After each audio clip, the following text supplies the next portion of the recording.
Alors, bien, au moment où l'on parle en ce moment de l'été et de déconfinement au Québec, des citoyens de Trois-Pistoles vivent des moments difficiles.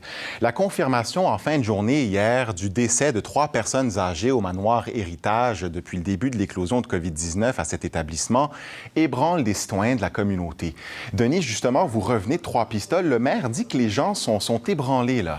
Oui, il va jusqu'à dire que les gens sont assommés, mais il faut bien comprendre, les Basques ont été largement épargnés par la COVID-19. En décembre dernier, on comptait uniquement 11 cas positifs depuis le début de la pandémie. Alors, et soudainement, il y a eu une sorte d'explosion. Aujourd'hui, on compte presque 200 cas, là, 199. Et Jean-Pierre Rioux dit que tout ça arrive au pire moment. Les gens, dit-il, sont épuisés par plus d'1 an de confinement et ça arrive au moment où le Québec commence, lui, lentement à émerger de la crise, alors qu'à Trois-Pistoles, ça semble le contraire. Ça se termine de la pire façon. 3 décès dans une résidence pour personnes âgées.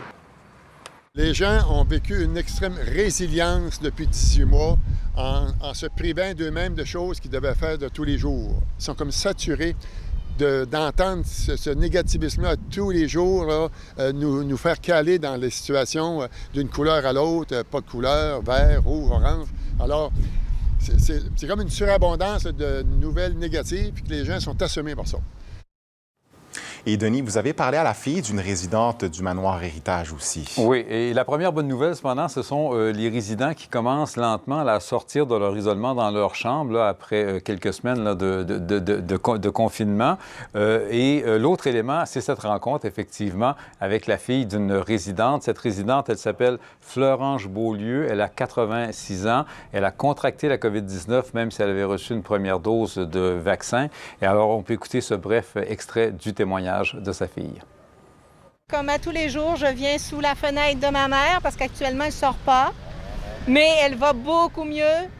Puis j'en suis très heureuse parce qu'à 86 ans, là, elle avait attrapé la COVID. Mais notre système médical a pris en charge. Ils sont vraiment formidables à ce niveau-là. J'ai vraiment rien d'autre à dire que merci infiniment.